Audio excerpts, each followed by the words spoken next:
अपनी दुनिया की वे खुद ही राजकुमारी है, एक औरत ही है जिसमें समाई दुनिया सारी है। स्वागत है आपका प्रातः दर्पण के खास कार्यक्रम में। और मेरे साथ आज स्टूडियो में मौजूद है एक ऐसी नारी शक्ति जिनकी पहचान की जिनको आवश्यकता नहीं है, आगरा की मानसी चंद्रा, जिन्होंने आगरा शहर का मान बढ़ाया है। स्वागत है आपका हमारे खास कार्यक्रम में। तो मानसी जी, आप सोशल एक्टिव तो हैं ही, इसके साथ साथ आज आप महिलाओं को भी सशक्त बना रही हैं। कितना संघर्ष इसके पीछे छिपा हुआ है? देखिए, वुमेन जो प्रॉब्लम्स हैं इंडिया में वो बहुत मल्टी डायमेंशनल हैं और बहुत सा हर प्रॉब्लम एक उसको लुक आफ्टर करना चाहिए। पर मैं अपने एक्सपीरियंस से, जो मेरे एक्सपीरियंस लाइफ में दिखाया कि फाइनेंशियल एम्पावरमेंट मेरे हिसाब से ज़्यादा मेजर प्रॉब्लम मेरे लिए होती है कि फाइनेंशियल एम्पावर होनी चाहिए औरत। तो मैंने बेसिकली अपनी फाइनेंशियल एम्पावरमेंट पे एंड लेडीज़ के एम्पावरमेंट पे काम किया है फाइनेंशियली। क्योंकि जब मेरे हस्बैंड की डेथ हुई थी 2011 में, तो बहुत ही जल्दी मैंने रियलाइज़ कर लिया था कि फाइनेंशियली अगर आप एम्पावर्ड हो तो आप बहुत सारी प्रॉब्लम सॉल्व कर सकते हो। विथ लव आप प्रॉब्लम सॉल्व नहीं कर सकते। अगर अपने बच्चों को पढ़ाना है या दवाइयाँ भी देनी है, एजुकेशन देनी है या ट्रीटमेंट्स देने, all money is involve in that. So मैंने वही काम किया है कि अपनी जितनी भी एटलीस्ट लेडीज़ मेरे अराउंड है उनको मैंने फाइनेंशियली एम्पावर करनी। काफ़ी संघर्ष भरा आपका जीवन रहा है इस ड्यूरेशन में। तो वर्ष 2013 में TARA इनोवेशन नाम से एक्सपोर्ट फैक्ट्री की आपने शुरुआत की। तो इससे जुड़ा एक सवाल कि ये जो आपका नाम है फैक्ट्री का, इसके पीछे क्या राज छुपा हुआ? एक्चुअली सब लोग उसको तारा कहते हैं, पर उसका नाम है TA.RA। TA मतलब तारिनी, मेरी बड़ी बेटी है जो अब 19 साल की हो गई है, और RA मतलब रबानी जो मेरी छोटी बेटी है। तो वो TA.RA है एक्चुअली। तो ये आइडिया किस तरीके से आया, मतलब बच्चों के नाम से फैक्ट्री खोलने? ये मेरी एक्चुअली फैक्ट्री मैं जब अपने पापा के संग काम करती थी तो उसी वक्त एक कंपनी फॉर्म करी थी मैंने। तो कोई काम नहीं हुआ था और हस्बैंड की डेथ के बाद मुझे कोई कंपनी चाहिए थी स्टार्ट करने के लिए, तो मैंने बस ये नाम यूज़ कर लिया था अपनी बेटियों के नाम का। तो बढ़ते हैं आगे की तरफ। आज आपकी फैक्ट्री में 150 से 200 महिला वर्कर काम कर रही हैं जिनको आपने तराशा है। तो आज जो ये महिला है किसी पुरुष से कम नहीं है, तो क्या देखती हैं आप, इनका भविष्य क्या है? एक्चुअली बात ये नहीं है पुरुष से कम होना या ज़्यादा होना, भाई ये है कि पुरुषों की दुनिया में इक्वल अपॉर्चुनिटी मिलना। तो मैंने वही किया है। नॉर्मली जूते की फैक्ट्री में क्या देखा जाता है कि औरतों को बहुत मेनियल जॉब्स कराए जाते हैं कि आप सोल्यूशन लगा लीजिए, लेस बांध दीजिए, बहुत काम जो कि एक नहीं 100 आदमी काम कर सकते हैं। बेसिकली हर ऑर्गेनाइजेशन का एक ही रूल होता है कि अगर आप इतना ज़रूरी काम करते हैं कि आप ज़रूरी हैं इस कंपनी के लिए, तभी आपकी वक्त होती है। जैसे आप लोग भी, अगर कोई भी आप ऐसा काम करें जो इतना इंपॉर्टेंट नहीं हो, जिसके लिए 100 लोग और हैं, वो कभी आप इंपॉर्टेंट नहीं होंगे। वही जो नॉर्मल हेल्पर्स थी लेडीज़ मेरी फैक्ट्री में, मैंने उनको कारीगर बना दिया, मैंने उनको वो स्किल सिखा दी। बात ये नहीं है कि आप, हमारी गवर्नमेंट है, उनके बहुत स्किल स्कूल्स हैं, आप स्किल सीखिए। प्रॉब्लम ये है कि स्किल सीखते वक्त आपको उनको पैसे देने पड़ेंगे। क्योंकि अब जैसे आपको कोई कहे कि जर्नलिज्म का कोर्स कर लें आप, पर आपको घर पे सैलरी पहुंचानी तो आप नहीं कर सकते। तो वो थिन लाइन मैंने कवर की। मैंने उनको स्किल भी सिखाया और उसके साथ ही साथ उनको सैलरी भी दी 2-3 महीने के लिए। तो ये जो पीरियड था जब आप महिलाओं को लेकर आई अपने तक, इनको काम कराना शुरू किया, तो कितनी मुश्किल आई? क्योंकि कई बार ऐसा होता है महिलाओं को मौका नहीं दिया जाता आगे बढ़ने का। तो उस एरिया से आप महिलाओं को निकाल के लाई, आपने काम किया। क्या था पहला मूवमेंट जो आपने इस तरीके का थॉट लाया?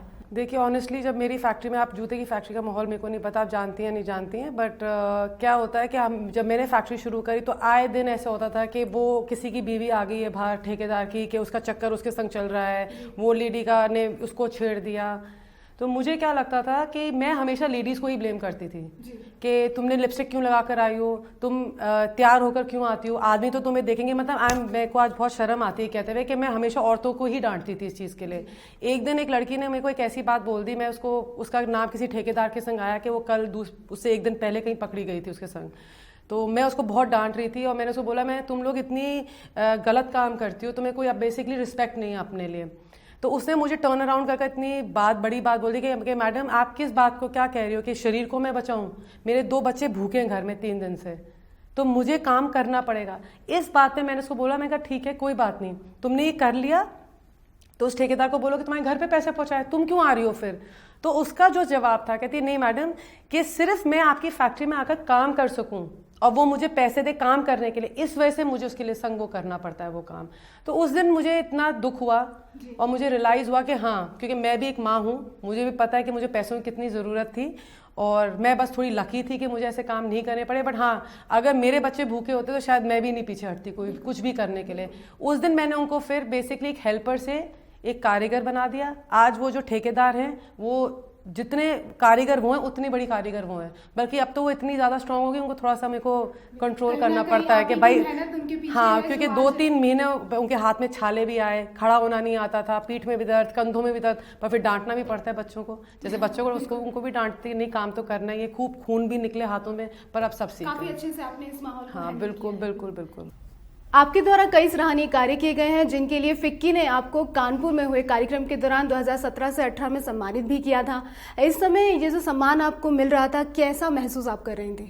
देखिए, फिक्की का जो अवार्ड मिला था वो किसी सोशल वर्क के लिए नहीं, वो मेरी सेल्फ अचीवमेंट के लिए था, क्योंकि मैंने 100 करोड़ का टर्नओवर क्रॉस किया था इन द 4th ईयर। तो उस वक्त तो जब अवार्ड मिल रहा था तो बहुत खुशी हुई थी, बट जब वापस आगरा आई थी तो जैसे कि नॉर्मल होता है, लेडीज़ लगता है कि हम लोग बिजनेस वूमेन है तो हमारे संग नहीं होता है, पर बेसिकली कैरेक्टर असैसिनेशन होता ही होता है, और छोटे लेवल पे होता है कि बॉसेस को लेकर होता है। तो लगता है कि जो लड़कियां होती हैं उनको लगता होगा नहीं मैं तो बिजनेस वूमेन हूँ, इतनी पैसे हैं तो नहीं होता होगा, नहीं वो हर लाइन में होता है। तो मेरे संग भी वो हुआ, कई लोग जो मेरी लाइन के हैं, नाम तो नहीं ले सकती, उन्होंने भी यही बोला कि अरे हमें पता है कैसे इतना काम हो गया, इतना काम कैसे मिलता है। तो वो ये थोड़ा बुरा लगा, बट फिर मैंने अपने आप स्ट्रेंथ वापस लिया, मैंने सोचा कि नहीं, this is a part and parcel of the success. But हाँ, ये for all the girls out there जो वहाँ पर हैं और जिनके संग ये होता है, don't feel bad, because I think this take it as a part of success. तो जब आपको ये अवार्ड मिला, क्या रही आपकी भावनाएं, और आपके परिवार ने कितना ज़्यादा आपको इन सब चीज़ों के लिए सपोर्ट किया? क्योंकि काफ़ी बड़ा अवार्ड है और आगरा में भी काफ़ी चर्चा का विषय उस टाइम ये रहा था। तो आपके परिवार की क्या भावनाएं रही थी?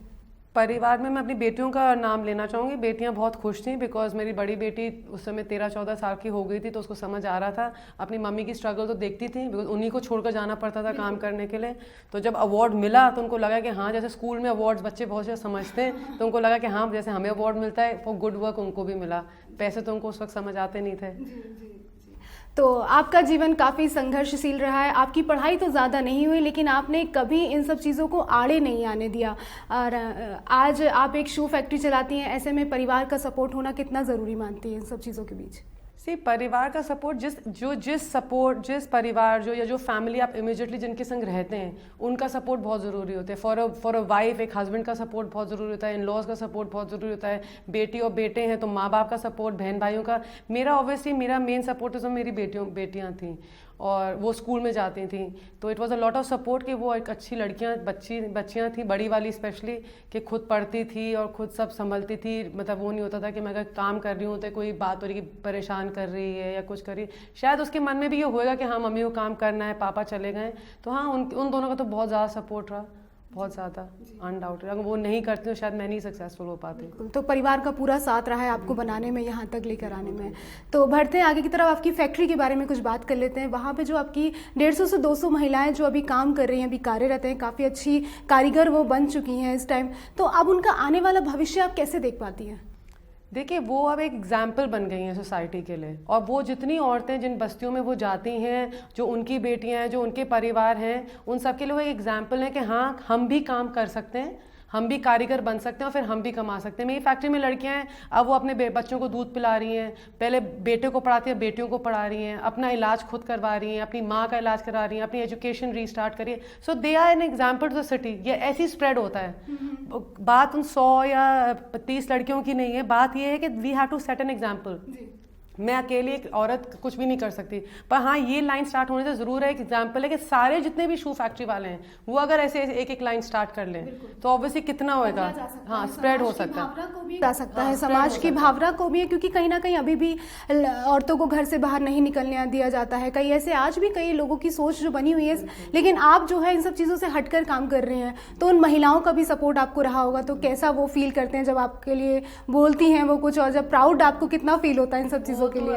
वो तो इतना ज़्यादा अच्छा बोलती हैं, कई बार बिल्कुल ऐसा लगता है कि आप पता नहीं, you have become God actually. क्योंकि वो जो क्लास है, उनकी जो प्रॉब्लम सॉल्व हुई, उनके लिए तो बस एक अपने बच्चे को एक गिलास दूध देना इतना बड़ा हो जाता है। मतलब वो इतनी ज़्यादा थैंकफुल है, literally it gets tears in my eyes. और जैसे वो आप जैसे कोरोना के टाइम पे वो जब वापस आई उनकी सैलरी पहुंच गई थी तो वो इतनी खुश थी, तो मतलब मुझे लगा था कहती कोरोना टाइम हमारे लिए बेस्ट टाइम था मैम, क्योंकि हमने पूरे परिवार को हमारी सैलरी पहुंची तो हम खिला रहे थे। तो जहाँ की सब कोरोना में रो रहे थे वो शायद सबसे ज़्यादा अपने आप को एम्पावर्ड फील कर रही थी। कोरोना काल के टाइम ऐसा रहा है कि बहुत सी फैक्ट्रियां या तो बंद हो गई, उनके वर्कर चली गए, उन्हें निकाल दिया गया या सैलरी उन तक नहीं पहुंचा, लेकिन आपकी फैक्ट्री ने वो सब किया है उनके लिए, उन तक सैलरी पहुंचाई है, तो उनका शुक्रिया अदा वो किस तरीके से करते हैं आज भी? देखिए बात ये, सैलरी तो आदमियों को भी पहुंची और वुमेन को भी पहुंची, बट आदमियों को पहुंचा उनको ठीक है, थैंक यू हुआ कि थैंक यू मैडम कि दोनों महीनों में मेरे भाई की नहीं पहुंची थी, मेरी फुल सैलरी पहुंची। But women felt very empowered, क्योंकि आज उनके पति की नहीं पहुंच रही थी और उनकी पहुंच रही थी। सो दे फेल्ट कि हाँ फर्स्ट टाइम वो किंग थी। जैसे एक ने बोला कि मैडम, मैंने अपने पति से बोला कि आटा तो मैं ले आई हूँ, आप रोटी तो बनाकर खिला दे, तो बड़े प्यार से उसने भी, मतलब मैं ये नहीं कहती कि हावी हो अपने परिवार पे किसी भी तरीके से, वुमेन इज़ अ वुमेन और औरतों की तरह ही रहना चाहिए। मैं बिल्कुल उसमें बिलीव नहीं करती कि आप वहाँ पर जाकर बॉसिंग अराउंड करो या अपने ज़्यादा तेवर दिखाओ, बट हाँ दे वर वेरी हैप्पी। तो आपकी फैक्ट्री में जो महिलाएं काम करती हैं, हमने उनसे भी बातचीत करी है, पहले हमारी जो टीम है जा चुकी है वहाँ पर, कई बातचीत उनसे कर, तो बातों बातों में ये भी समझ में आया कि उन महिलाओं का कहना है कि आपका जो फैक्ट्री का माहौल है काफ़ी पारिवारिक रहता है, काफ़ी अच्छे से आप उन महिलाओं को सपोर्ट करती हैं, हर चीज़ में सपोर्टिव हैं, तो इसके लिए आप क्या कहना चाहेंगे, किस तरीके से आप मैनेज कर पाती हैं इन सब चीज़ों को? देखिए जूते की फैक्ट्री आप 9 बजे से लेकर 7 बजे तक एक संग रहते हैं हम लोग, हम अपने परिवार के संग इतना समय नहीं बिताते, तो अगर वहाँ पर बहुत ही स्ट्रिक्ट सा माहौल होएगा तो इतना अच्छा काम नहीं हो पाएगा। वो कहते हैं जितने अच्छे खुश होते हैं उतने अच्छी क्वालिटी जूतों की बनती है मेरी, तभी आई एम नोन एज कि सबसे अच्छी one of the best quality shoes बनते हैं बिकॉज। और फिर आपको एक बहुत ही, क्योंकि हर इंसान के वो 1000 परिवार मेरे से जुड़े हुए हैं, उनके घर में कोई बीमार तो मेरे पास ही आएंगे, इतनी तो सैलरीज हम देते नहीं, उनके पास सेविंग्स हैं, तो किसके यहाँ क्या बीमारी है, किसके यहाँ शादी हो रही है, रोज लड्डू का डिब्बा आता है, किसी का बेटा होता है, बेटी होती है, किसी की शादी होती है, तो ऑब्वियसली परिवार की तरह ही रहते हैं और मुझे भी खुशी होती है, घर पे तो रह नहीं पाती, तो पूरा दिन उन्हीं के संग निकलता है।